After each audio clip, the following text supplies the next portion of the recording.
Abbas people, welcome back to my video. Today I'm going to tell you guys the practical things that happens every time you fall into sin, every time you do something that you know is wrong, every time you do something that contradicts the will of God for your life. Guilt.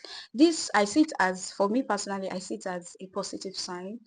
Every time you do something that you know is bad, that you know it is evil, you feel guilt. I understand the fact that some people's mind is already hardened.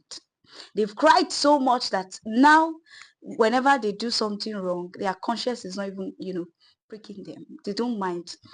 They've cried out all the tears in their eyes.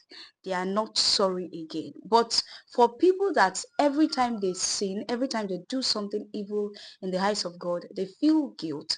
I see it personally, I see it as a positive sign. Therefore, every time you commit a sin and you have this thing we call guilt, it's a positive sign because it is normal. That time you are like, oh, why did I even do this? Sometimes some people will be like, oh, how can I pray now? Some people will be like, oh, how can I join the gathering of the saints now? After everything you've done, it is a positive sign. It is part of what happens to you every time you commit sin. Secondly, some people do have fear to approach God.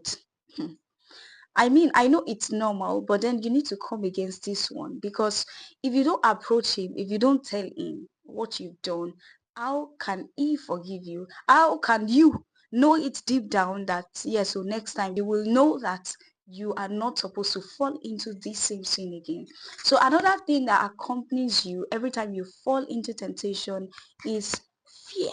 You have fear. The devil plants fear inside of you. And lastly, on this note, it is devil's lies. At that point, is coming to you, is telling you you cannot overcome this addiction, you cannot overcome this temptation. It's telling you, see, you now, you are so dirty, God cannot relate with you again, there is no place for fellowship again.